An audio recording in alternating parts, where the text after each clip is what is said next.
الحمد لله الملك الحق المبين قاسم الجبارين مبير الظالمين مدرك الحاربين رب الشهداء والصديقين والصلاة والسلام والتحية والإكرام على الرسول النبي الأمي سيدنا المؤيد بشيرنا المسدد نذيرنا المجدد المصطفى الأمجد والمحمود الأحمد أبي القاسم محمد وآله وعطرته وأهل بيته الطيبين الطاهرين المعصومين المظلومين المكرمين المنتجبين لا سيما على بقية الله في الأراضين وحجته على العالمين اللهم عجل له الفرج ولعنة الله على أعدائهم أجمعين أما بعد فقد قال الله الحكيم في محكم كتابه الكريم بسم الله الرحمن الرحيم إن الله وملائكته يصلون على النبي يا أيها الذين آمنوا صلوا عليه وسلموا تسليما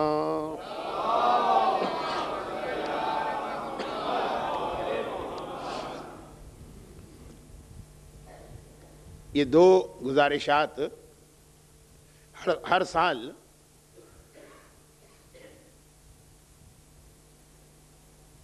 عشرے کی مجالس کے شروع میں ہی اور اس مجمع سے کرنا پڑتی ہیں کہ جو بالکل وقت پہ آ جاتا ہے۔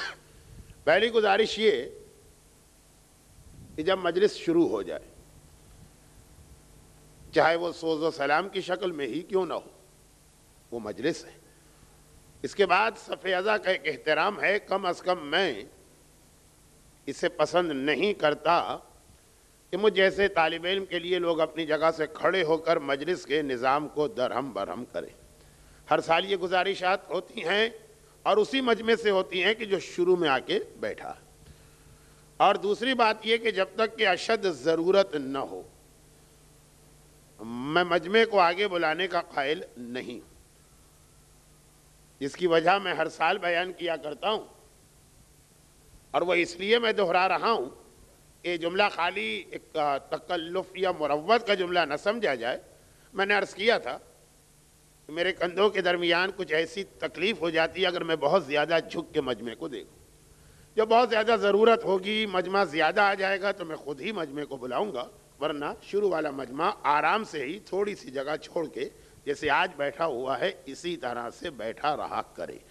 یہ گزارشات، خاص طور پہ دوسری گزارش، یہ ہمیشہ ٹکرائے گی اعلان کرنے والے کے اعلان سے۔ ان کو عادت ہوتی ہے یہ کہنے کی آگے آئیے، مجھے عادت ہوتی ہے یہ کہنے کی کہ پیچھے جائیے۔ تو جس دن جیسے شب جمعہ ہے یا کوئی تابوت کی رات آ جائے یا کوئی ایسی مخصوص رات آ جائے، اس کے علاوہ آپ حضرات میرے ہی اعلان پر عمل کریں۔ یہ صرف ایک عشرے کا اعلان ہوتا ہے، ان کا اعلان تو سارا سال کا ہوتا ہے، ان کی بھی مجبوریاں اپنی جگہ ہیں۔ درود بھیجے محمد و آل محمد۔ ایک چیز ایک شخص بالکل نہیں جانتا تو اس کے حوالے سے تو اسے قابل معافی سمجھا جا سکتا ہے، لیکن عقل کے اعتبار سے بھی اور نگاہ شریعت میں بھی وہ شخص زیادہ بڑا مجرم ہے جو چیز کو جانتا ہے لیکن خالی اس کو آدھا لے رہا ہے۔ ایک آدمی کو پتہ ہی نہیں ایک چیز کے بارے میں کہ یہ بھی ہے، اسے معافی ملنے کا امکان ہوگا۔ اچھا، اب یہ جو جملہ میں نے عرض کیا ہے یہ سورہ احزاب کی آیت نمبر 56 کے اس حکم کے بارے میں ہے کہ جس میں سے آدھا حکم ہر ایک کو معلوم ہے، اور ایسا معلوم ہے کہ جیسے آج کی سائنسی زبان میں یہ کہا جائے کہ ہر ایک مومن کے جینز میں یہ حکم شامل ہے، یا ہماری پرانی گاڑھی اردو میں کہا جائے کہ ماؤں نے گھٹی میں گھول کے یہ حکم پلایا۔ مگر ایک ہی آیت میں پروردگار ایک وقت میں دو حکم دے رہا۔ ایک کے بارے میں انسان اتنا باخبر ہے کہ ابھی حکم مکمل بھی نہیں ہوا اور مومن دوڑ پڑا اس پر عمل کرنے کے لیے، ابھی بات پوری بھی نہیں ہوئی، مومن دوڑ پڑا اس پہ عمل کرنے کے لیے۔ اور بالکل اسی کے ساتھ بغیر کسی گیپ یا بغیر کسی فاصلے کے دوسرا حکم بھی دیا جا رہا، اور اس سے اتنا بے خبر، اس سے اتنا لا علم کہ زندگی میں کبھی نہ اپنے آپ سے سوال کیا نہ کسی اور سے کہ بھئی اس کا مطلب کیا ہے یہ دوسرے حکم کا۔ اور یہ میں عرض کر رہا ہوں آیہ ان اللہ و ملائکتہ کی اس تفسیر کی روشنی میں جہاں پہ آج ہم پہنچنے والے ہیں۔ کل ہم نے اس آیت کے پہلے حصے کی وضاحت کی تھی، ان اللہ و ملائکتہ یصلون علی النبی۔ سنو، پروردگار عز و جل اور اس کے ملائکہ تحفہ درود بھیجتے ہیں اس نبی کے لیے۔ اب یہ تو ایک خبر دی قرآن نے، اس کے بعد حکم آیا، اس میں کوئی حکم نہیں ہے۔ اب اس کے بعد حکم آیا کہ یا ایھا الذین آمنوا، اے ایمان لانے والو تمہاری بھی ذمہ داری ہے، صلو علیہ کہ اس کے اوپر درود بھیجو، یہ پہلا حکم ہے۔ ایسا حکم ہے کہ میں نے عرض کیا کہ اس طرح سے ایک ایک مومن اور مومنہ کو پکا پکا یاد ہے کہ ابھی آیت پوری بھی نہیں ہوتی، بیان کرنے والا عالم یا خطیب یا مجمع سے درود کی توقع کرنے والا ایک عام آدمی، ابھی آیت مکمل بھی نہیں ہوئی، خالی اس کی زبان پہ صلو علیہ آیا، مومنین کرام کی زبان حرکت میں آنے کے لیے بے چین و بے قرار ہو گئی۔ اکثر جگہ پر تو آیت مکمل نہیں ہو پاتی اور لوگوں کی زبان پہ بآواز بلند درود آ جاتا۔ یہاں کا مجمع خاموش بیٹھا ہے وہ ایک الگ بات ہے، اسی لیے میں نے کہا اکثر جگہ پر۔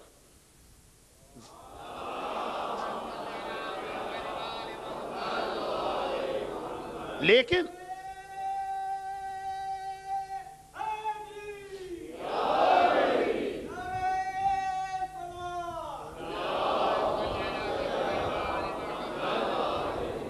بالکل اس کے ساتھ ملا ہوا، یہ بھی نہیں کہہ رہا کہ اس کی اگلی آیت میں، اسی آیت میں وَسَلِّمُوا تَسْلِیمًا بھی قرآن ہی نے کہا۔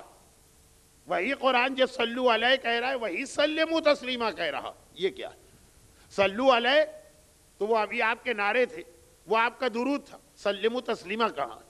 ایک ہی آیت میں ایک ہی پروردگار بغیر کسی وقفے کے دو حکم دے رہا۔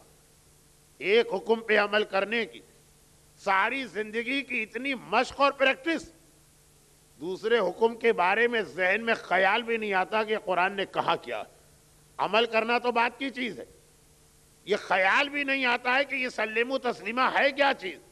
اور یہ بات یاد رکھیے، یہ کوئی ایسی چیز ہے، یہ کوئی ایسی چیز ہے کہ جس کا تعلق فقط صاحبان ایمان سے اللہ سے نہیں ہے۔ دیکھیں پہلی آیت میں خدا نے یہ نہیں کہا کہ میں یصلون بھی ہوں اور یسلمون بھی ہوں۔ اگلی آیت میں دو باتیں آ رہی ہیں۔ پہلی آیت میں خدا نے اپنے حوالے سے ایک بات کہی ہے، درود میں بھی بھیجتا ہوں، درود تمہیں بھی بھیجنا ہے۔ سلموا تسلیما اللہ نے اپنے لیے نہیں کہا ہے، وہ خالی ہمارے لیے کہا۔ تو یہ کوئی ایسی بات ہے کہ جس کا تعلق آقا سے نہیں ہوتا ہے، غلام سے ہوتا ہے۔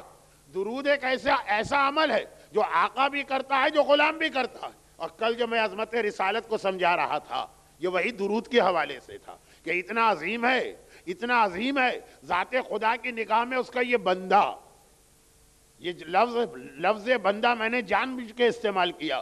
شب معراج آغاز سفر میں جبرائیل تو آئے تھے، روایت یہ ہے کہ ایک پیغام یہ بھی لے کے آئے تھے کہ یہ آپ کا سفر شروع ہو رہا، اور پروردگار آپ سے کہہ رہا کہ دو چیزیں آپ کے سامنے، ان میں سے جو اختیار کر لیں۔ ایک طرف ساری کائنات کی کنجیاں، باقاعدہ وہ کنجیاں لے کے آئے، وہ مفاتیح، وہ مفتاح، کہا یہ ہے تو ساری کائنات کی حکومت آپ کو ملے گی۔ اور دوسری جانب یہ ہے عبدیت، اس پروردگار کی بندگی۔ پروردگار نے آپ کو اختیار دیا۔ یہی جملہ تو ہے نا شب معراج کے آغاز میں، براق بعد میں آیا، آسمانوں کی سیر کو بعد میں گئے، جنت بعد میں دیکھی، عرش الہی تک بعد میں پہنچے، سدرۃ المنتہا کو بعد میں کراس کیا۔ بالکل ابتدائی لمحے میں ایک بار میرا رسول کائنات کی کنجیوں کو یہ کہہ کے ٹھکرا دیتا کہ مجھے کائنات کی ملکیت نہیں چاہیے، مجھے اپنے پروردگار کا بندہ بننا ہی قبول ہے قیامت تک کے لیے۔ اسی شب معراج جو نماز واجب کی گئی اس میں جملہ آ گیا اشہد ان محمدن عبدہ، یہ لفظ آیا عبدیت. عبدیت یا بندگی یہ خود اتنا بڑا منصب ہے چونکہ ٹھکرا دیا کائنات کی حکومت کو صرف عبدیت کے اوپر. خدا نے قیامت تک کے لیے نماز میں عبدیت کا اعزاز رسول کو دیا، مگر ایسا پسند ہے یہ عبد کہ ذرا کسی نے توحید کی وَلَا تُطِعْ كُلَّ حَلَّافٍ مَّهِينٍ هَمَّازٍ مَّشَّاءٍ بِنَمِيمٍ. کل آپ تفصیل سن چکے ہیں. یہ سب اسی لفظ کی تشریح ہے کہ پروردگار درود بھیجتا ہے، اس کی عظمتیں بیان کرتا ہے، اس کے ذکر کو بلند کرتا ہے، لیکن اس کے بعد ہم سے کہا کہ خالی تمہیں یہ نہیں کرنا ہے، یہ تو کرنا ہی کرنا ہے. عظمت رسالت کو ماننا ہے، احترام رسول کا خیال کرنا ہے، توہین رسالت پہ بے چین ہو جانا ہے، یہ تو ہے تمہاری پہلی ذمہ داری. یہ صلو علیہ میں شامل ہے، لیکن آگے کچھ سلمو تسلیمہ بھی ہے. اس کے بعد کوئی ایسا تمہارا فریضہ بھی ہے جو پروردگار کا ہو ہی نہیں سکتا کیونکہ وہ آقا ہے، مگر تمہارا فریضہ ہے. تو میرا سوال یہ ہے کہ ساری زندگی آیے درود سننے والا اگر اس سے مراد آپ سلام لیں، بعض لوگ کہہ دیتے درود و سلام، تو سلام تو اللہ بھی بھیج سکتا ہے. یہ سلمو تسلیمہ کوئی ایسی چیز ہے کہ پروردگار نے اس میں سے اپنا ذکر نکال دیا. ان اللہ و ملائکتہ یصلون، خالی یصلون کی منزل میں اللہ ہے، سلمو کی منزل میں نہیں ہے. تو یہ ہے کیا چیز؟ اور اتنی ہی اہم ہے جتنا اہم درود بھیجنا ہے. تو آئیے ایک بار قرآن کریم کو سورہ نساء میں جا کے دیکھیں. یہ سورہ احزاب کی آیت نمبر 56 ہے اور وہ سورہ نساء کی آیت نمبر 65 ہے. اور وہ آیت بھی جہاں پہ آئی ہے اس سے پہلے والی آیت بہت اہم ہے. اور آج میں ایک جملہ کہہ دوں کہ اس کی تشریح تیسری یا 5ویں مجلس میں ہوگی. یہ جو آیت درود ہے نا 56 نمبر کی آیت، اس سے پہلے والی آیت بھی بہت اہم ہے، پڑھی ہی نہیں جاتی ہے. اس کا ذکر آئے گا کہ وہ کون سا اہم پیغام ہے جسے پروردگار نے پہلے بتایا اور اس کے بعد پھر اپنے نبی پہ درود و سلام کا حکم دیا. وہ بات کی منزل ہے سورہ نساء کی آیت نمبر 65، اس سے ملی ہوئی آیت نمبر 64. ہر سال حج اور عمرے پہ جانے والے جب روضہ رسول کی زیارت کرتے ہیں اور پیغمبر کی زیارت پڑھتے ہیں، وہ زیارت ختم ہوتی ہے سورہ نساء کی آیت نمبر 64 پر.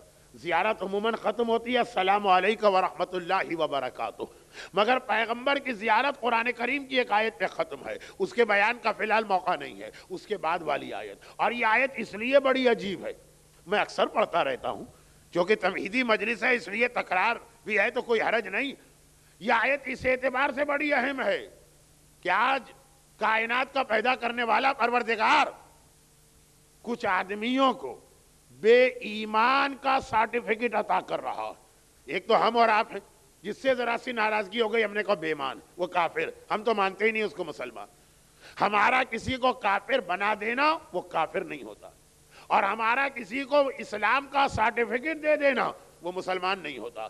آخری زمانے میں تو یہ روایت بھی ہے نا کہ کثرت کے ساتھ آخری زمانہ، جو ویسے میری تمام زندگی کے مجالس کا عنوان رہا، لیکن اس سال کے جتنے عشرے میں پڑھ رہا ہوں بڑی احتیاط کے ساتھ آگے بڑھ رہا ہوں کہ یہ موضوع شروع نہ ہونے پائے. مگر یہ ایک نشانی تو بہت مشہور ہے نا کہ آخری زمانے میں کثرت کے ساتھ لوگ ایمان سے نکلا کریں گے، حتیٰ یہ کہ صبح کو جو مومن ہوگا تو شام کو وہ ایمان سے نکل چکا، اور جو شام کو مومن ہے وہ اگلی صبح کو ایمان سے نکل چکا. اور اس طرح نکلے گا، ویسا نہیں نکلے گا جیسے سلمان رشدی نکلا ہو کہ باقاعدہ اعلان کر کے نکلے. نہیں، اس بیچارے کو بھی پتہ نہ ہوگا کہ کب ایمان میرے دل سے رخصت ہو گیا.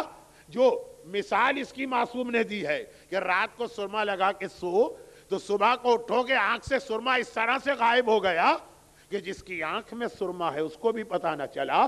اس طرح سے ایمان تمہارے دلوں سے نکلا کرے گا. اپنے آپ کو مومن سمجھتے رہو گے، ایمان جا چکا ہے. تو آخری زمانے میں تو کثرت کے ساتھ ہوگا. ہم نے جس کو مومن سمجھا پتا چلا وہ مومن نہیں، اور ہم نے جسے غیر مومن سمجھا پتا چلا کہ وہی ایمان ہے. ہمارا کسی کو سند اسلام و ایمان دینا بھی بیکار ہے، اور ہمارا کسی سے اسلام و ایمان کو چھین لینا بھی بیکار ہے. لیکن اگر پروردگار کہے اور اس طرح سے نہ کہے بلکہ پہلے قسم کھائے، اور قسم بھی اپنی ذات کی کھائے. قرآن میں خدا نے قسمیں تو بہت کھائی ہیں، لیکن وہ کتنی منزلیں جہاں خدا نے اپنی قسم کھائی ہے.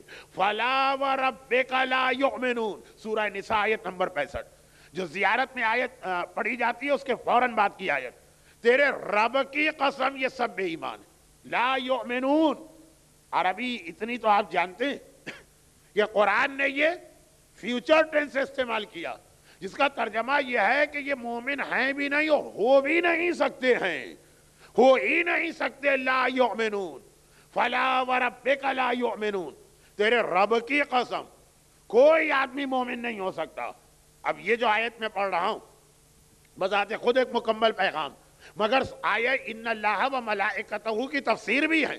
وہی لفظ جو اس آیت میں آیا، اور میں نے کہا کبھی سوچا آپ نے صلو علیہ کے بعد سلم و تسلیمہ کیا؟ وہی لفظ اس آیت میں آ رہا ہے سمجھاتے ہوئے کہ کیا؟ فَلَا وَرَبِّكَ لَا يُؤْمِنُونَ. نہ یہ مومن ہیں نہ مومن ہو سکتے ہیں. مضارع کا صیغہ ہے، فیوچر ٹینس ہے. حَتَّى يُحَكِّمُوكَ فِيمَا شَجَرَ بَيْنَهُمْ. یہ آیت میں اکثر تلاوت کرتا ہوں، آپ نے بار بار سنی ہے. 3 نشانیاں. جب تک کہ یہ اپنے ہر معاملے میں تجھے حکم نہ بنائے، فیصلہ فقط رسول کا لیا جائے گا اور کسی کا فیصلہ قبول نہ کیا جائے گا. جب تک کہ یہ تیری ذات کو ہر معاملے میں اپنا حکم نہ بنائے. ثم لا یجدوا فی انفسہم حرجا مما قضیت. دوسری نشانی. اور دوسری بات، تو ان کے بارے میں جو بھی حکم دے دے، ان کے دل میں ادنا سا ملال، ذرا سی ناگواری بھی نہ آنے پائے کہ رسول نے کیا کہہ دیا. وَيُسَلِّمُوا تَسْلِيمًا. اور اپنے سر کو تیرے ہر حکم کے آگے جھکا دیں. سورہ نساء نے بتایا کہ یسلموا تسلیما کا مطلب ہے ہر حکم رسول کے سامنے جھک جانا. اب آئیے پہلے اس آیت کی دوبارہ تلاوت کروں اور پھر اپنے موضوع کو آگے بڑھاؤں. ان اللہ وملائکتہ یصلون علی النبی. ایمان لانے والوں، اب تمہاری بھی 2 ذمہ داریاں ہیں. یا ایھا الذین آمنوا صلوا علیہ. زبان سے اس کا تذکرہ کرتے رہو، اس کی عظمتیں بتاتے رہو، اس کے فضائل کا اظہار کرتے رہو، اسے تحفہ درود بھجواتے رہو. وَسَلِّمُوا تَسْلِيمًا. اور اپنے سارے جسم سے اس کی اطاعت کرتے رہو. جتنا اہم ہے درود بھجوانا، اتنا ہی ضروری ہے اطاعت رسول کرنا. مگر کتنی عجیب بات ہے کہ آیت مکمل بھی نہ ہوئی، آیت مکمل بھی نہ ہوئی اور مومن کی زبان بے چین ہو گئی اللہم صلی علی کہنے کے لیے، اور سلموا تسلیمہ کا حکم آ گیا. مومن ایک قدم آگے بڑھ کر سیرت رسول پہ عمل کرنے کو تیار نہیں ہے. آدھی آیت کو لے لینا اور آدھی آیت کو چھوڑ دینا، یہ صاحبان ایمان کا تو کبھی طریقہ نہ تھا. یہ تو منافقین کی پہچان تھی. آدھا حکم لیتے تھے، آدھا چھوڑ دیا کرتے تھے، آدھی آیت یاد رکھتے تھے، آدھی آیت کو بھلا دیا کرتے تھے. قرآن کریم یہاں اسی لیے کہہ رہا ہے یہ والا طریقہ کہ ایک ہی آیت میں 2 باتیں آئیں، ایک کو لینا ہے ایک کو چھوڑنا ہے، یہ منافقین کا طریقہ ہے. اسی لیے خدا نے کہا تیرے رب کی قسم یہ مومن ہو ہی نہیں سکتے، یہ منافق رہیں گے جب تک کہ تیرے ہر حکم کے سامنے اپنا سر نہ جھکا دیں. تو مومن سے سب سے پہلی، اب دیکھیں میں تھوڑی سی گزارش کر رہا ہوں کہ بالکل سامنے تو نہیں لیکن دائیں بائیں مجمع ذرا آگے آ جائے تاکہ جو لوگ اب آ رہے ہیں اور مجمع کو انہیں پھلانگنا پڑ رہا ہے وہ اس زحمت سے بچ جائیں، میری تقریر ڈسٹرب نہ ہو. باقی مومنین اس دوران تحفہ درود کیوں نہ بھیجیں رسول کی خدمت.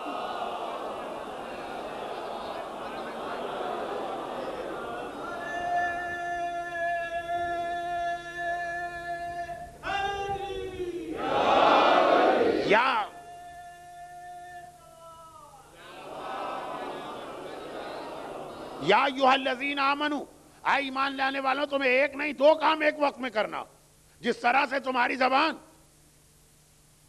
صلو کا حکم سنتے ہی درود بھیجتی ہے، اسی طرح سے جیسے ہی کسی مسئلے میں حکم رسول آ جائے فوری طور پہ تمہیں حرکت میں آ جانا ہے. انتظار کا بھی وقت نہیں ہے. اور سورہ احزاب ہی کی آیت نمبر غالباً 36 ہے، بہرحال نمبر تو میرے ذہن میں نہیں ہے، اس آیت درود سے پہلے والی آیت. اور اس کے اندر پروردگار نے مکمل طور پہ ہم سے اختیار لے لیا. ہمارا اپنے آپ پہ کوئی اختیار نہیں. ہم یہ نہیں کہہ سکتے کہ وہ کھائیں گے جو ہمارا دل چاہتا، وہ دیکھیں گے جو ہمارا دل چاہتا ہے، وہ سنیں گے جو ہمارا دل چاہتا ہے، وہ جاب کریں گے جہاں ہمارا دل چاہتا ہے، اس ملک کی نیشنلٹی لیں گے جہاں ہمارا دل چاہتا ہے، اپنے بچوں کو ایسے اسکول میں پڑھائیں گے جہاں ہمارا دل چاہتا ہے، بیٹی کی شادی وہاں کریں گے جہاں ہمارا دل چاہتا ہے۔ سارے اختیار قرآن کریم نے سورہ احزاب کی 36ویں آیت میں لے لیے ہیں، اور آیت یہ وَمَا كَانَ لِمُؤْمِنٍ وَلَا مُؤْمِنَةٍ، یہ اہم حکم ہے، اتنا اہم حکم ہے کہ قرآن نے اپنے عام اسٹائل کو بدل دیا۔ دیکھیں قرآن کا ایک عام اسٹائل ہے، اور پہلے زمانے میں دنیا کے ہر قانون کا یہی طریقہ ہوتا تھا۔ آج کل تو عورتوں نے شور مچا مچا کے ہنگامہ کر کر کے ویمن لبریشن کی موومنٹ بنا بنا کے ذرا سا پریشان کر دیا ہے، ورنہ پہلے ایک عام قانون تھا کہ جب کوئی حکم دیا جاتا تھا تو عورت اور مرد دونوں کو دیا جاتا تھا، لیکن لفظ ایک استعمال ہوتا تھا، یہ لفظ ایک استعمال ہوتا تھا۔ یہ نہیں ہے کہ عورت کے لیے الگ لفظ آ رہا ہے، مرد کے لیے الگ لفظ آ رہا۔ یہ تو جو 20ویں صدی میں ایک ہوا چلی اور 21ویں صدی میں وہ ایک طوفان آ گیا کہ عورتیں کہتی ہیں ہم مرد کے برابر ہیں، تو لفظ کی حد تک بھی ہمیں برابر رکھو۔ بائبل پہ سب سے بڑا اعتراض عورتوں نے 25 سال پہلے یہ کیا تھا کہ یہ کیوں بائبل کہتی ہے، ایسے لفظ کیوں استعمال کرتی ہے جس سے لگتا ہے کہ اللہ مرد ہے، اللہ نے فلاں کو بنایا، یہ کیوں نہیں کہتے کہ اللہ نے فلاں کو بنائی مثلا؟ یہ ایک اعتراض ہوا، پوری بائبل کو چینج کرنا پڑا۔ لیکن اس سے پہلے نہ بائبل، نہ تورات، نہ زبور، نہ قرآن، نہ دنیا کا کوئی قانون عورت اور مرد کے لیے الگ لفظ نہیں آتا تھا، لفظ ایک آتا تھا۔ وہ مرد کے لیے بھی ہے حکم، وہ عورت کے لیے بھی ہے۔ لیکن قرآن نے 2-3 جگہ پہ یہ دیکھا کہ جہاں حکم اتنا اہم ہے، اتنا اہم ہے، اتنا اہم ہے، تو چاہے تکرار ہو رہی ہو، دیکھیے قرآن کے پاس کسی چیز کی تکرار کا وقت نہیں ہے۔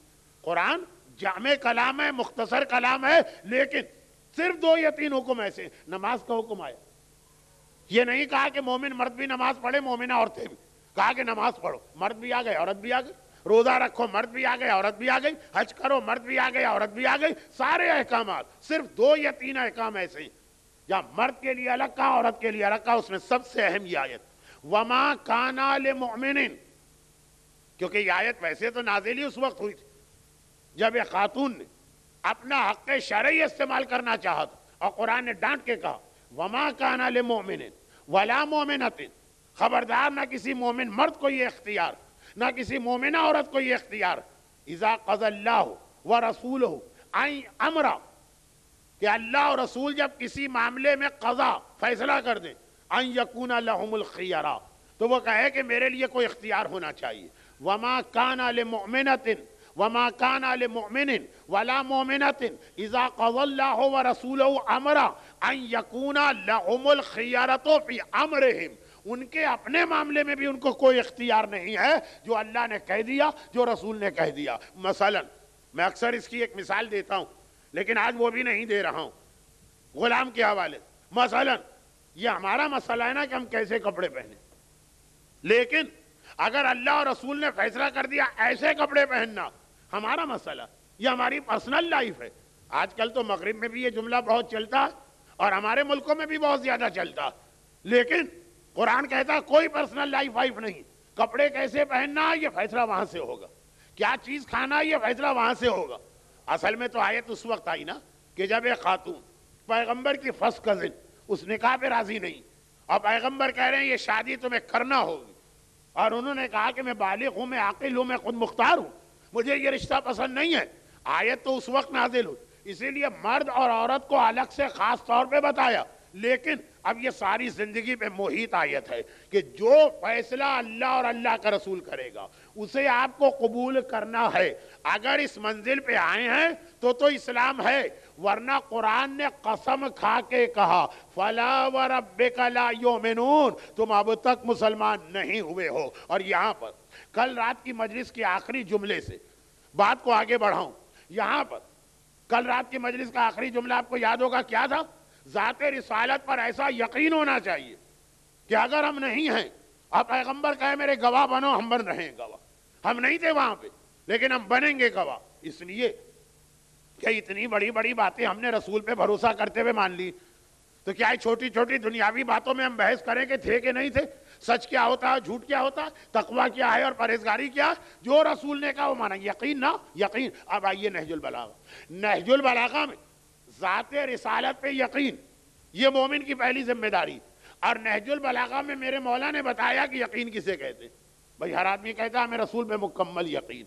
بلکہ اگر میں آپ سے یہ سوال کروں کہ آپ 1400 سال پہلے گھوڑے کے واقعے کے وقت بازار مدینہ میں کھڑے ہوتے اور رسول آپ سے کہتے کہ بھئی میرے گواہ بنو گے، تو نہ صرف یہ کہ اس وقت بیٹھ کے ہر مومن کہے گا کہ ہم بنیں گے، بلکہ دو چار باتیں ان کو سنائیں گے کہ جو پیغمبر کے سامنے مظاہرہ تقویٰ کر رہے ہیں.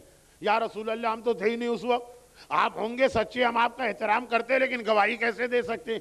ہر مومن یہی کہے گا نا کہ وہ لوگ غلط تھے. ہر مومن کہے گا رسول نے خزیمہ ابن ثابت انصاری سے جو کہا اگر ہم سے کہتے تو ہم بھی اسی طرح سے رسول کے گواہ بنتے. یہی ہر ایک کہے گا نا کہ ہمیں رسول پہ اتنا یقین ہے. مولا سے پوچھے یقین کسے کہتے؟ اور یقین کی تعریف مولا سے بہتر کوئی نہیں بتا سکتا. خود ہی کہتے لو کشف الغطا، اگر سارے پردے میرے سامنے سے ہٹا دیے جائیں لمزدت یقینا، علی کے یقین میں جو کے دانے کے برابر کوئی اضافہ نہیں ہوگا. جو یقین کی آخری منزل پر ہے اس سے سنیے یقین کسے کہتے ہیں. آج 1400 سال کے بعد حسینیہ زہرا کے حال میں بیٹھ کے ہر آدمی کا یہ سوچنا کہ مجھے رسول پہ اتنا ہی یقین ہے جتنا خزیمہ کو تھا، جتنا کسی اور کو ہو سکتا.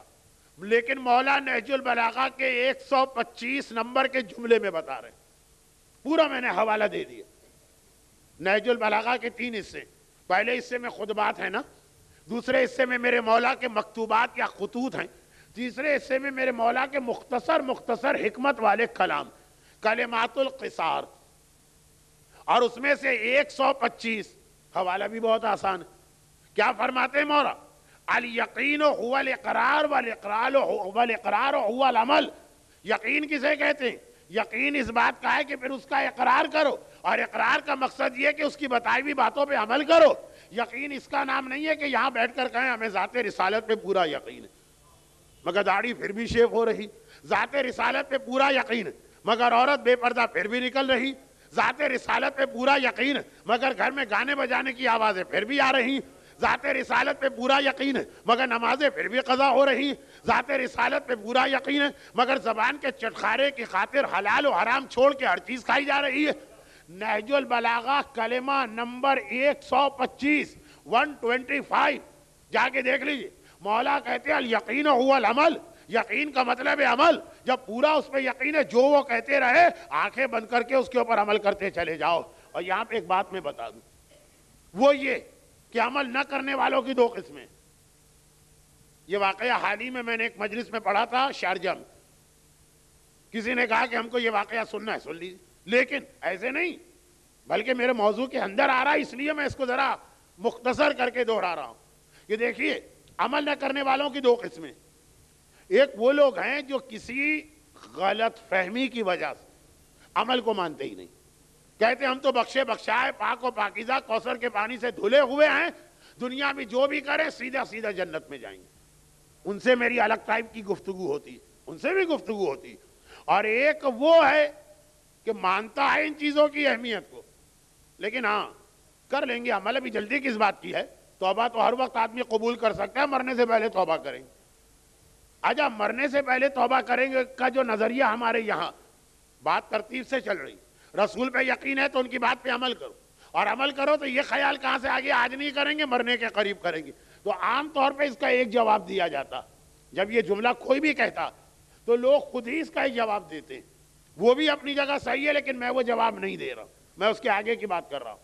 لوگ جواب دیتے ہیں کہ ٹھیک ہے آپ نے کہا کہ بڑھاپے میں جا کے، پاکستان نہیں بلکہ کراچی، میں بہت محدود کر دوں، کراچی میں آج سے 25-30 سال پہلے جب ہم لوگ عام مومنین کو حج کی اہمیت بتایا کرتے تو پہلا سوال یہ ہوتا تھا کہ اگر ابھی حج کر لیا تو باقی زندگی کیسے گزرے گی؟ تو بھائی حج کرنے سے کیا فرق ہے؟ کہا پھر تو کوئی گناہ کر ہی نہیں سکتے. تو حج بڑھاپے میں کیا جاتا تھا، یہ ہمارے یہاں کا ایک عام طریقہ تھا. اور ابھی بھی کتنے ہی ہمارے یہاں کے دیہات ایسے جہاں لوگ صرف بڑھاپے میں جاتے ہیں، جب انہیں قبرستان میں لے جانا چاہیے اس وقت وہ خانہ خدا کی طرف جا رہے ہوتے ہیں. اب وہ ایک الگ موضوع ہے کیونکہ حج فلسفہ احکام دین، موضوع تو یاد رکھیے احکام دین کا فلسفہ جس میں سب سے اہم حج آتا ہے، اس میں بات ہوگی. لیکن میں عرض یہ کر رہا ہوں کہ توبہ سے جو یہ کچھ لوگ یہ کہہ کے گریز کرتے ہیں کہ ابھی سے اگر توبہ کر لی تو پھر زندگی کا مزہ کیا رہا، بڑھاپے میں جا کے یا موت کے قریب توبہ کریں گے. تو لوگ ایک سوال تو ان لوگوں سے یہ کرتے ہیں کہ آپ کو پتا کیسے چلا کہ آپ کی موت کب آئے گی، وہ نہیں، میں وہ بات نہیں کر رہا ہوں، وہ اپنی جگہ صحیح ہے. دوسرا بھی تو ایک جواب ہے، اور یہ دوسرا جواب بڑا اہم ہے سمجھنا. وہ یہ ہے کہ کیا جو چیزیں رسول نے آپ کو بتائی ہیں، جو مولا نے کہا یقین کا مطلب ہے عمل، اور وہ عمل میں سستی ہو رہی ہے، تو کیا آپ یہ سمجھتے ہیں کہ اس کا ثواب اور عذاب فقط مرنے کے بعد ملے گا؟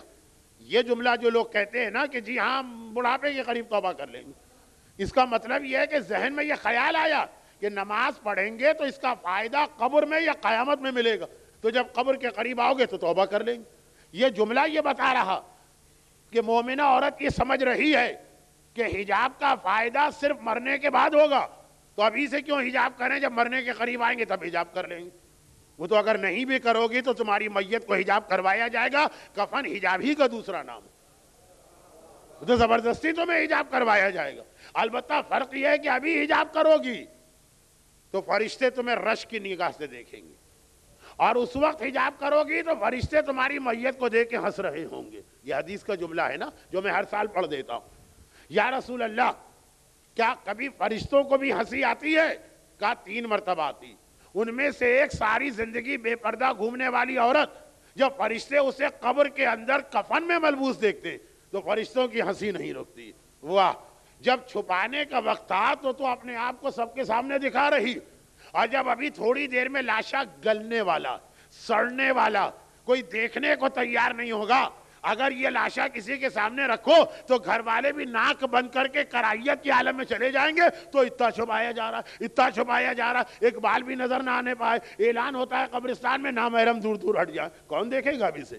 جب کوئی دیکھنے کو تیار نہیں ہے تو نامحرم دور دور ہٹ جائے. اور جب دیکھنے دکھانے کے قابل تھی اس وقت نہ کوئی نامحرم، نہ کوئی حکم خدا، نہ کوئی حجاب. اچھا،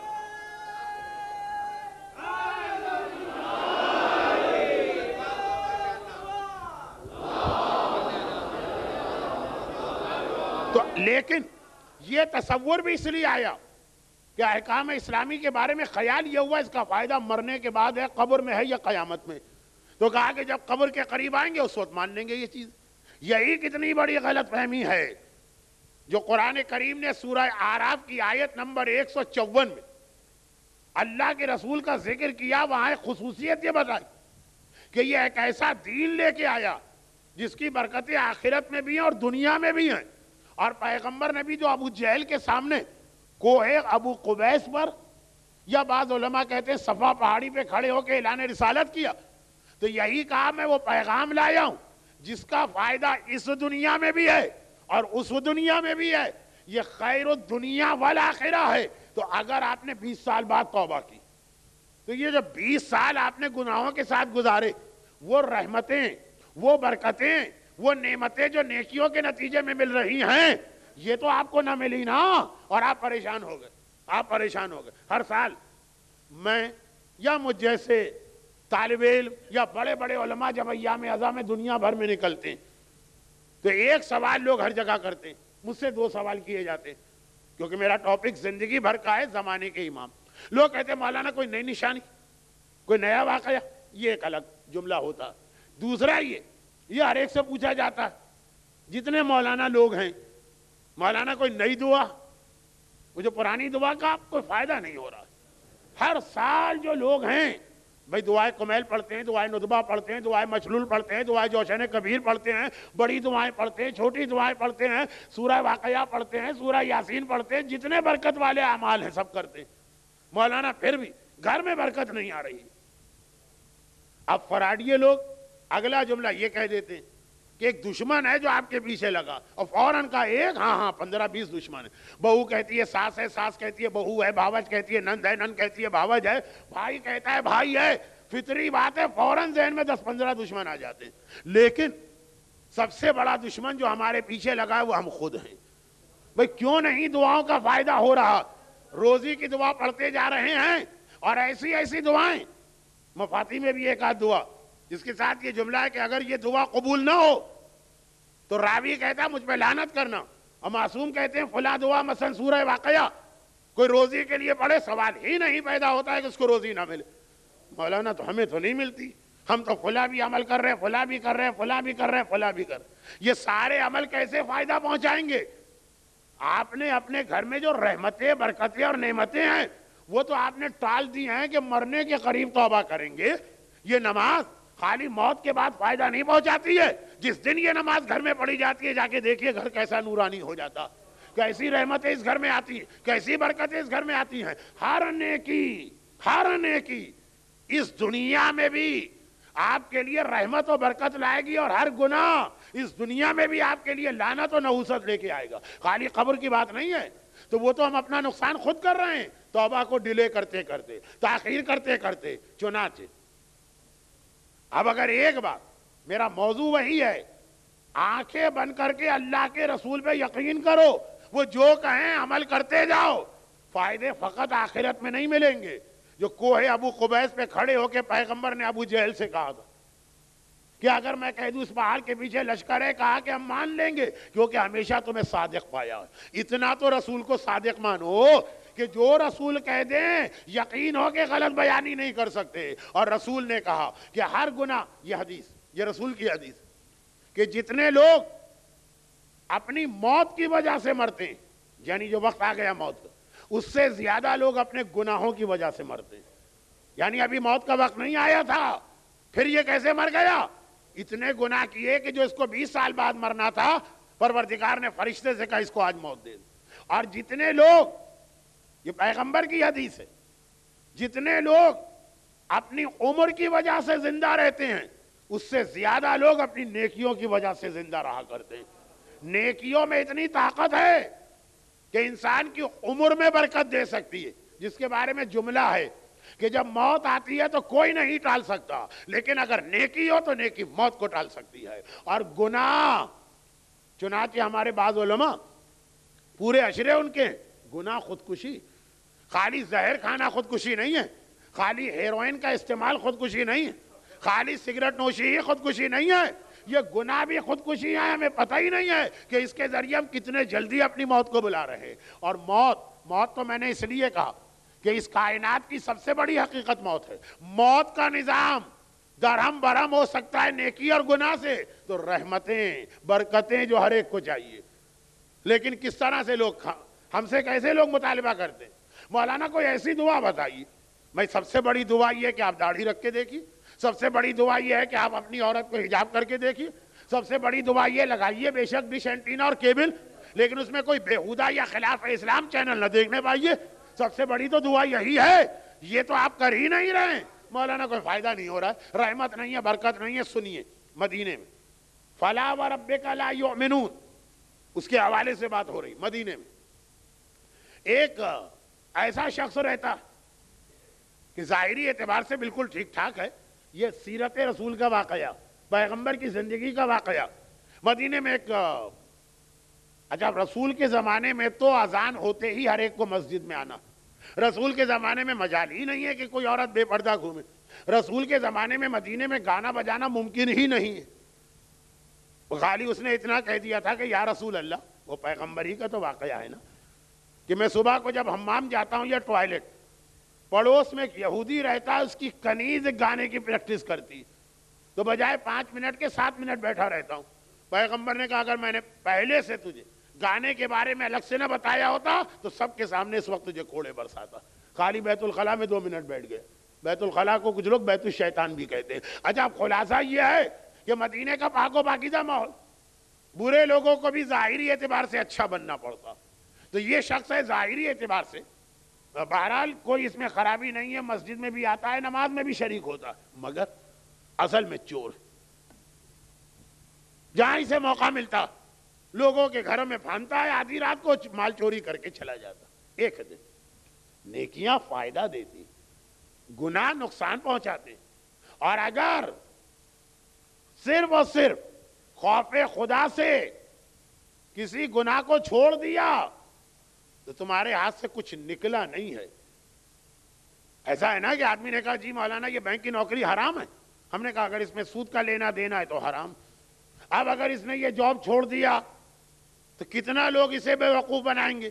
لیکن ایسا نہیں ہے کہ گناہ کے ڈر سے اگر آپ نے کوئی چیز چھوڑ دی تو آپ نے کوئی نقصان کیا. آپ کو ملے گا اس سے زیادہ ملے گا، وہ فرق یہ ہے کہ پہلے حرام سے مل رہا تھا، وہی پروردگار حلال سے دے گا، یہ اس کا وعدہ ہے۔ وَمَن يَتَّقِ اللَّهَ يَجْعَل لَّهُ مَخْرَجًا، ایک بار ہم سے ڈر کے دیکھو، ہم تمہارے لیے ہر پریشانی سے نکلنے کا راستہ مخرج بنائیں گے۔ وَيَرْزُقْهُ مِنْ حَيْثُ لَا يَحْتَسِبُ، ایسی جگہ سے دیں گے تم سوچ بھی نہیں سکتے تھے کہ وہاں سے مل سکتا۔ اور یہ ہر نیکی کے بارے میں، کوئی نیکی آپ کو نقصان نہیں پہنچائے گی دنیا میں۔ ہو سکتا ہے ابتدائی مرحلے میں ایک امتحان دینا پڑے، وہ قرآن کا وعدہ ہے کہ پہلا قدم تو ذرا مشکل ہے وہ تمہیں اٹھانا۔ اب دیکھیے یہ شخص اپنے معمول کے مطابق ایک رات مدینے کے گھر میں چوری کی نیت سے گھس گیا۔ جس کا طریقہ تھا کہ چوری کرتا ہے، جتنے دن پیسے چلتے ہیں پھر اس کے بعد اپنی نئی مہم پر یا نئے مشن پہ نکلتا، پھان گیا، دیوار پھان کے گھر میں گئے۔ پہلے زمانے میں چور بھی ایک بہت بڑی چیز ہوتی تھی، آج کل تو ڈاکو کی کوئی حیثیت نہیں ہے، لیکن پہلے زمانے میں چوری کتنی بڑی چیز ہوتی ہے۔ یہ گھر میں گیا، اب جب گھر میں گیا آہستہ آہستہ آگے بڑھ رہا، گھر میں اس نے جھانک کے دیکھا تو ایک مرتبہ خوشی سے بانچھیں کھل گئیں، اس لیے کہ اس نے دیکھا گھر میں پورے گھر میں کوئی نہیں، فقط ایک 18-20 سال کی انتہائی حسین و جمیل و جوان لڑکی بالکل گھر میں اکیلی، اور اس کے سامنے یعنی اسی کمرے کے اندر سونے اور چاندی کے ڈھیر لگے ہوئے، درہم ہے، دینار ہے، سونا ہے، چاندی۔ پہلے زمانے میں بینک نہیں ہوتے تھے، جو آدمی کی آمدنی یا جو بھی آدمی کا اثاثہ، جو بھی آدمی کی زندگی بھر کی کمائی ہے، وہ اپنے سامنے ہی اس کو رکھنا پڑتی تھی۔ مال عرب، پیش عرب کا محاورہ اسی وقت سے بنا، اپنا مال اپنے سامنے۔ اب دیکھا کہ اتنی دولت مدینے کے کسی گھر میں دیکھی ہی نہیں، اور صرف ایک اکیلی عورت ہے۔ عورت بھی میں بار بار کہہ رہا ہوں، 18 یا 20 سال کی ایک لڑکی، اور حقیقی 18 سال۔ ہمارے ہاں تو کبھی عورت 18 سے آگے ہوتی ہی نہیں ہے، چاہے 118 کی ہو رہی ہو۔ بھئی آپ کی عمر کیا ہے؟ 18 سال، لیکن یہ حقیقی 18 کی تھی، اکیلی ہے۔ اب ایک چور کے پوائنٹ آف ویو سے سوچی، آدھی رات ہے، کوئی نہیں ہے اس وقت اس کو روکنے والا، دولت بھی مل رہی ہے، اور میں ممبر کے خلاف بھی نہیں جانا چاہتا، ایک تہذیب ممبر، اور ساتھ ساتھ اکیلی لڑکی ہے، یہ مجھے روک بھی نہیں پائے گی، بیک وقت مجھے آج پیسے بھی ملیں گے، عزت بھی ملے گی، یعنی عزت سے مطلب عزت لوٹنے کا موقع بھی ملے گا، وہ یہی خیال کر کے خوشی کے عالم میں آگے بڑھا۔ جیسے ہی آگے بڑھا، سیرت رسول پیغمبر کے زمانے کا واقعہ، برابر کے مکان میں شاید کوئی نماز شب پڑھ رہا تھا یا ویسے ہی تلاوت قرآن کر رہا تھا، اس نے وہ آیت پڑھ دی، وَأَمَّا مَنْ خَافَ مَقَامَ رَبِّهِ وَنَهَى النَّفْسَ عَنِ الْهَوَىٰ فَإِنَّ الْجَنَّةَ هِيَ الْمَأْوَىٰ۔ اگر کوئی آدمی اس چیز سے ڈرے کہ ایک دن مجھے اپنے رب کے سامنے کھڑا ہونا، بھئی یہ خیال آ جائے کہ دنیا کی زندگی تو گزر جائے گی، ایک دن اپنے رب کے سامنے کھڑا ہونا، یہ خیال آ جائے، خالی یہ خیال نہ آئے۔ تو ہماری مجلس میں کتنے لوگ ایسے جن کے دل میں خیال آتا ہے باہر فٹ پاتھ پہ نکل کے پھر کیا ہوتا، یہ خیال آئے، وَنَهَى النَّفْسَ عَنِ الْهَوَىٰ، اور اس وجہ سے اپنے نفس کو خواہشات سے، حرص و ہوا سے، گناہوں سے روکے۔ قرآن نے کہا فَإِنَّ الْجَنَّةَ هِيَ الْمَأْوَىٰ، اس کے لیے ہے جنت۔ جنت ہر ایک کے لیے نہیں ہے، جو اپنے رب کے سامنے حاضری دینے کا خیال کر کے ڈرے اور اپنے آپ کو گناہوں سے روکے۔ یہ آیت کوئی تلاوت کر رہا، یہ جو سنا ایک دم قیامت یاد آ گئی۔ ہم تو انتظار، ہم تو مہلت مانگتے ہیں اللہ سے نا کہ خدا بندہ توبہ کریں گے بڑھاپے میں۔ جیسے ہی آیت اس نے سنی ایک دم سے اس کی آنکھیں کھل گئی، یہ آج میں نے جو بھی کر لیا، قیامت کے دن تو اپنے رب کے سامنے کھڑا ہونا ہے نا، وہاں تو بولتی بند ہو جائے گی۔ آج جس آدمی سے پوچھی، وہ اپنے ہر گناہ کے لیے کوئی نہ کوئی ایکسکیوز یا بہانہ بنا دے گا، ہر ایک کے پاس کوئی عذر ہوگا۔ دعائے کمیل میں بار بار میرے مولا کہتے، خداوند آج تیری بارگاہ میں آیا ہوں اور کوئی میرے پاس عذر نہیں ہے۔ اور یہاں ہر شخص، وہ معصوم امام ہمیں یہ تعلیم دے رہا، ہر شخص اپنے گناہ کے لیے کوئی نہ کوئی۔ ایک صاحب کہیں گے داڑھی وہ تو قرآن ہی میں نہیں لکھی، قرآن میں لکھی ہوتی تو ضرور میں کر لیتا۔ ایک صاحبہ کہیں گے حجاب، اصل حجاب تو دل کا ہوتا ہے، آنکھوں کا حجاب، سر کا حجاب، اس کی کیا اہمیت۔ ایک صاحب کہیں گے خمس، ہم ان لوگوں کو خمس دیں جو ہمارے پیسے پہ عیش و آرام کر رہے ہیں۔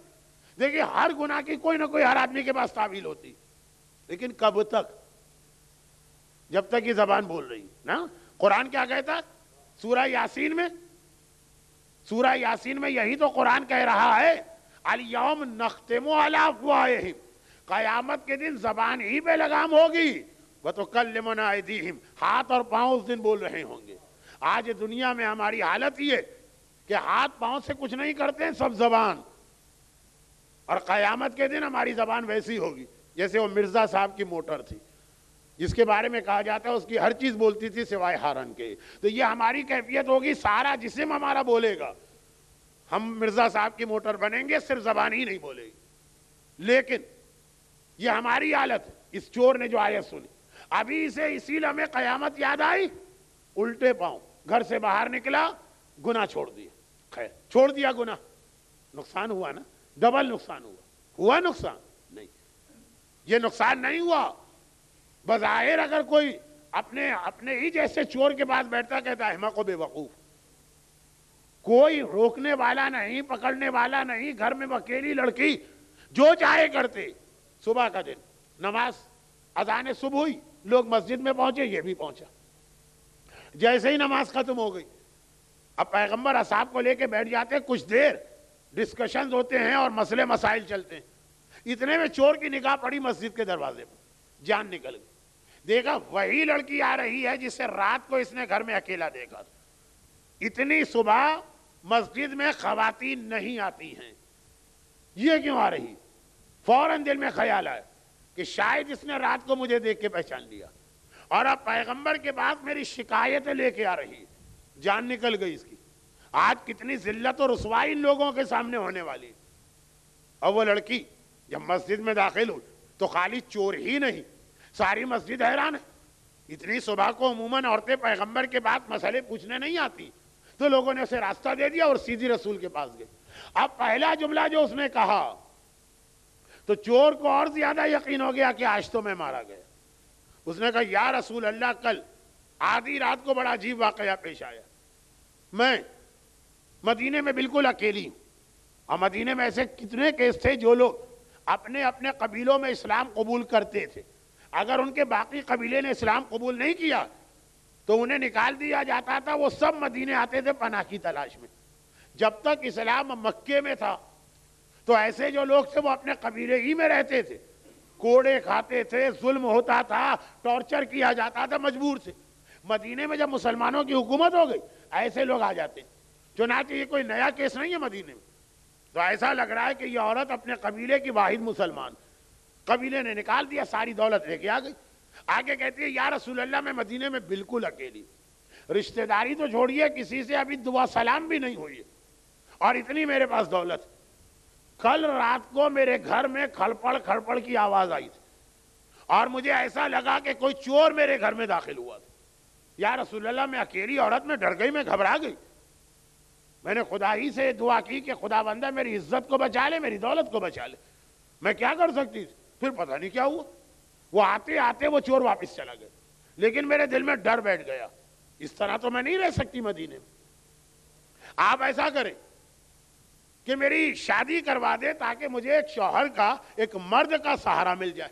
بالکل معقول بات کر رہی ہے، لاجیکل بات، عقلی بات۔ پیغمبر نے چاروں طرف دیکھا، اب اس وقت جتنے لوگ بیٹھے ہیں سب شادی شدہ، یہی ایک چور تھا، چوری کی وجہ سے شادی نہیں کی تھی اس نے۔ چنانچہ پیغمبر نے اس عورت سے کہا اگر میں اس مرد سے تیری شادی کرا دوں؟ کہ یا رسول اللہ، مجھے کوئی اعتراض نہیں، مجھے شادی کرنا۔ پیغمبر نے اسے قریب بلایا، کہا میری ایک بات مانے گا؟ اگرچہ فیصلہ تیرا ہے لیکن میں چاہتا ہوں کہ تیری شادی اس سے کرا دوں تاکہ اس کی عزت بھی بچ جائے، اس کی دولت بھی بچ جائے۔ اب چور کے دل میں تو لڈو پھوٹنے لگے، یار میں کل رات کو چوری کرنے جا رہا تھا، اس وقت میری جان نکل رہی ہے، وہی لڑکی مل رہی ہے، وہی دولت مل رہی ہے، یا رسول اللہ قبول ہے، قبول ہے، قبول ہے، میں تیار ہوں، سر پیر سے تیار ہوں۔ پیغمبر نے اسی وقت نکاح کیا، چٹ منگنی پٹ پیا، اسی وقت رخصتی ہو گئی، اس لیے کہ کوئی لڑکی کا خاندان ہی نہیں۔ اب یہ گیا اور گھر میں جا کے ایک بار، یعنی لڑکی کے گھر گیا، وہ ساری دولت، وہ لڑکی بے اختیار اس کی آنکھوں میں آنسو آ گئے۔ پروردگارا، مجھے تیرے وعدے پہ یقین تو تھا لیکن سوچا بھی نہ تھا کہ اتنے جلد تیرا وعدہ پورا ہوگا کہ کہ جو مجھ سے ڈرتا ہے میں ایسی جگہ سے اسے دیتا ہوں وہ سوچ بھی نہیں سکتا. وہی ساری دولت جو میں کل لے جاتا سب حرام سے ملتی, آج سب حلال سے ملی. یہ لڑکی فقط ایک رات کے لیے میری تھی, اب ساری زندگی میرے لیے ہے. پروردگارا تیرا لاکھ لاکھ احسان. آج مجھے یقین آ گیا اگر کوئی تیرے راستے پہ چلے اور تیرے ڈر سے گناہ کو چھوڑے, اسے آخرت تو آخرت, دنیا میں بھی کبھی کوئی نقصان نہیں ہو سکتا.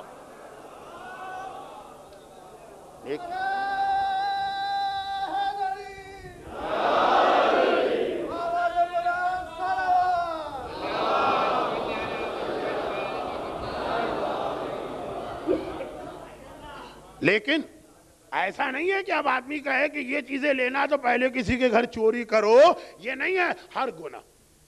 یہ دیکھیے خالی داڑھی, یہ خالی حجاب, یہ خالی گانا چھوڑ دینا, یہ خالی رزق حرام چھوڑ دینا. آپ نے کہا جی ہم بڑھاپے میں جا کے سب چھوڑ دیں گے. بڑھاپے میں آپ کوئی گناہ نہیں چھوڑیں گے, گناہ ہی آپ کو چھوڑ کے چلے جائیں گے. کس گناہ کی طاقت ہوگی کہ آپ کہیں کہ اب یہ گناہ کا دل چاہ رہا ہے. لیکن چلے وہ مان بھی لوں تو یہ جو آپ کا زمانہ جس میں آپ کو رحمت چاہیے, جس میں آپ کو برکت چاہیے, اب یہاں پر ایک حدیث بہت مختصر اور آج کا بیان مکمل, جیسا کہ میں نے کل عرض کیا تھا کہ جمعرات و جمعے کو بہت سارے ایسے مومنین ثواب کی خاطر آ جاتے ہیں جن کو عنوان اور موضوع سے کوئی خاص دلچسپی نہیں ہوتی. کل سے انشاءاللہ پھر وہ جو آگے کے 4-5 دن ہیں براہ راست فلسفہ یا احکام دین. لیکن اس میں ایک بات آ گئی کہ جتنے بھی احکام دین ہیں ان کا پہلا فلسفہ تو یہ کہ آپ کو اتنی رحمتیں اور برکتیں ملا کریں گی. جیسا میں نے کہا لوگ آ کے کہتے مولانا نہ نماز شب کا فائدہ ہو رہا, نہ حج پہ گئے تو کوئی فائدہ ہو رہا. معصوم کی حدیث ہے کہ دنیا میں سب سے زیادہ عبادت گزار اور پرہیزگار وہ انسان ہے جو اللہ کی حرام کی ہوئی چیزوں کو ترک کر دے.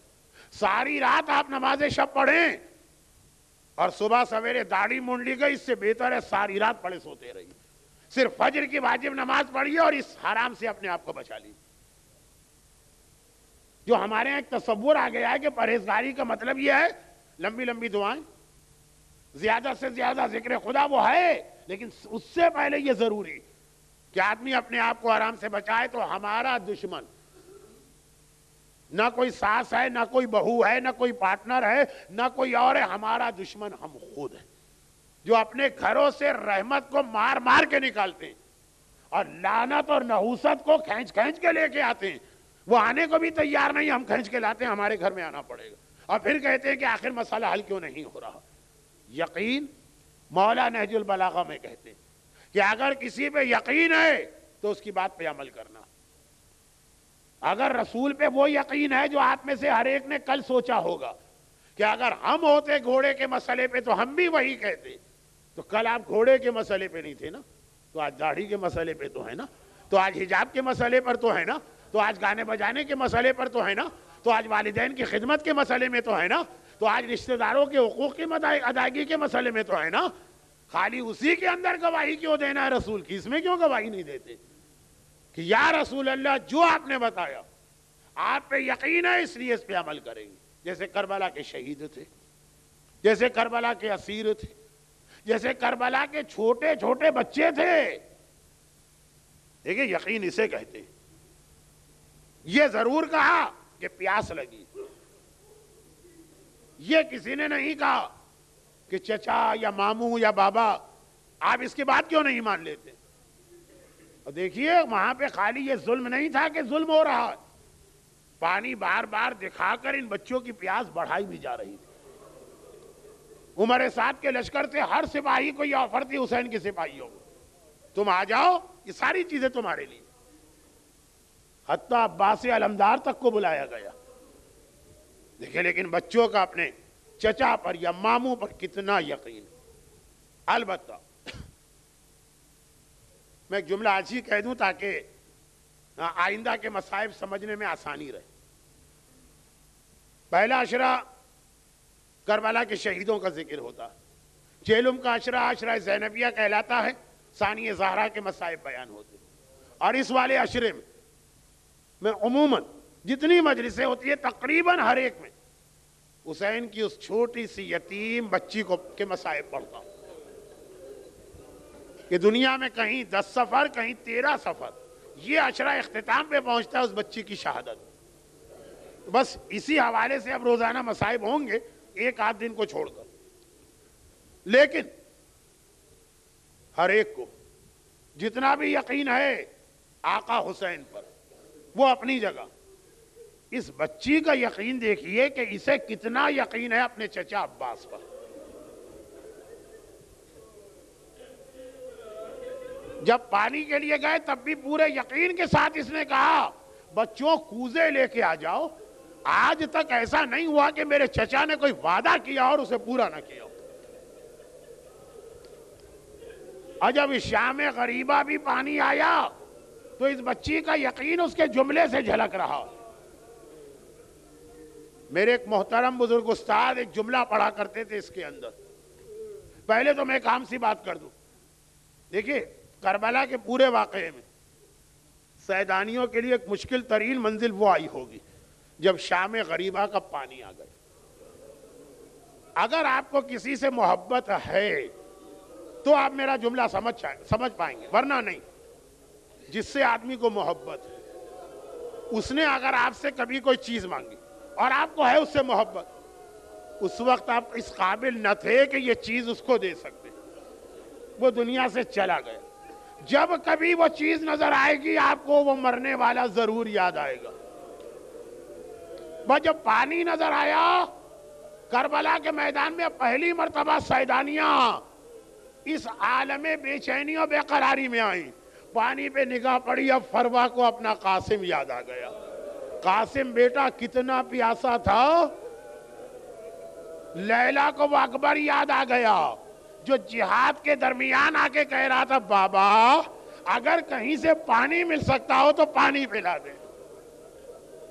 ارے اوروں کو چھوڑے، دیکھیے پانی آتے ہی جب رباب کی نگاہ اپنی اجڑی ہوئی کوکھ پہ پڑی ہوگی تو کیسے تڑپ تڑپ کے اصغر یاد نہ آیا ہوگا، اصغر بیٹا دیکھ وہ پانی آ گیا جس کی خاطر تجھے بابا لے کے مقتل میں گیا۔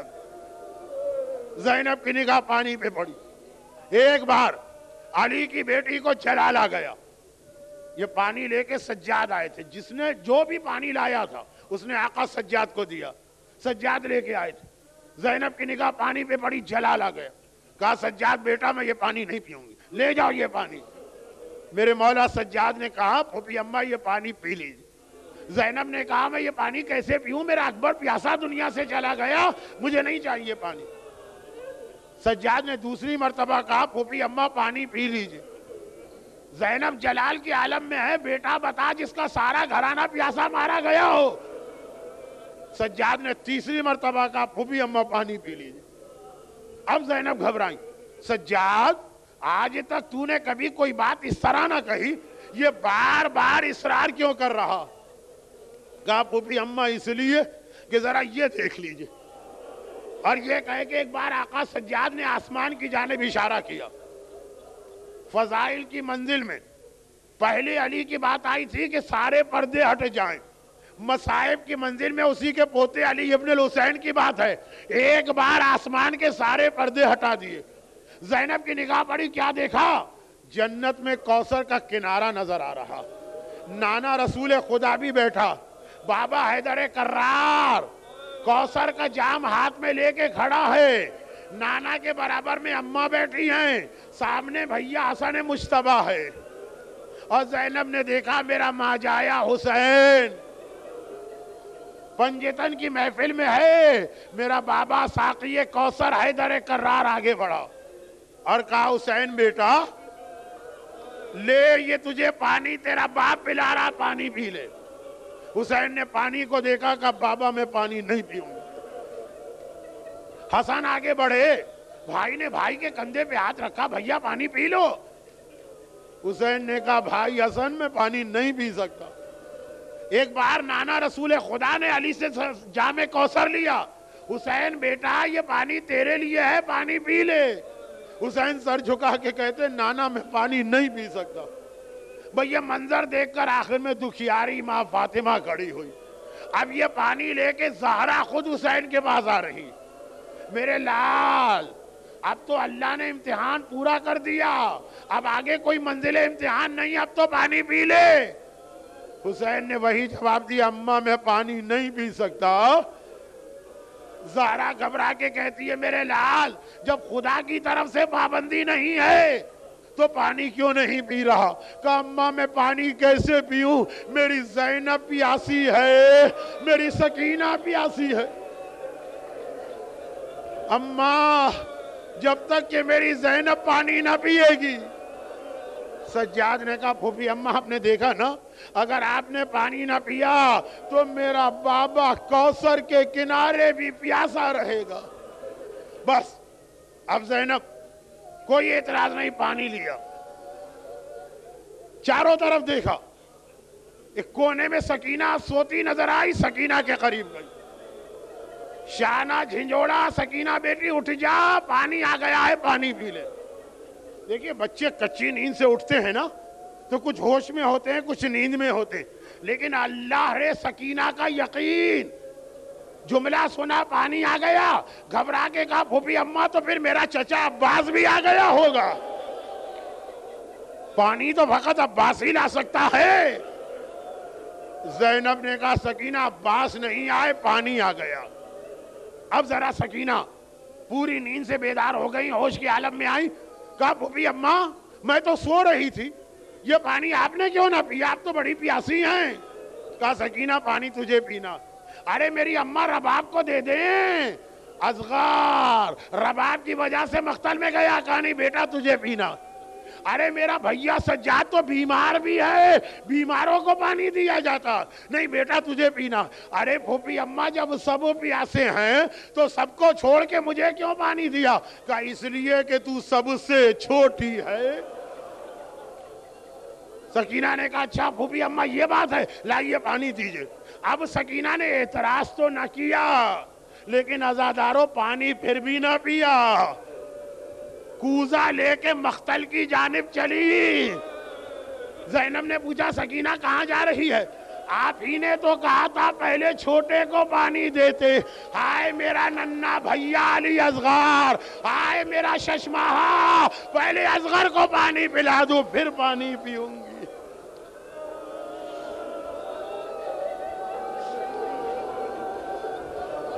الا ولعنت اللہ علی اعدائہم اجمعین۔ اجرکم علی اللہ۔ پروردگارہ کربلا کے اس اصغر کا واسطہ اور کربلا کی اس دکھیاری اور معصومہ سکینہ کے مصائب کا واسطہ، میری شہزادی ثانیہ زہرا اور میرے آقا اور مولا امام سجاد کا واسطہ، جتنے لوگ اس مجلس میں بیٹھے ہیں مومنین اور مومنات اور یہ گریہ کر رہے ہیں، خدا بندہ ان کے اس گریہ کا واسطہ ان کو، ان کی اولادوں کو، ان کے گھروں کو، ان کے رزق کے ذرائع کو ہر آفت و پریشانی سے بے حق علی اصغر محفوظ فرما۔ پروردگارہ جس اصغر کا خون آلود کرتا روز قیامت ساری امت کی بخشش کروائے گا، اس اصغر کے نام پہ آنسو بہانے والوں کی جتنی دعائیں اور دلی حاجتیں ہیں سب کو پورا فرما۔ پروردگارہ اس ششماہے کے لاشے کا واسطہ جسے میرا مولا بھی لے کے فیصلہ نہیں کر پا رہا، 7 مرتبہ آگے بڑھا 7 مرتبہ پیچھے، اس ششماہے کے لاشے کا واسطہ مجلس میں جو مومنین اور مومنات ہیں، خاص طور پر ان کے تمام مرحومین، اموات مومنین و مومنات کی مغفرت فرما، اور ان مظالم کے انتقام کا واسطہ اپنی آخری حجت امام زمانہ کے ظہور میں تعجیل فرما۔ ماتم حسین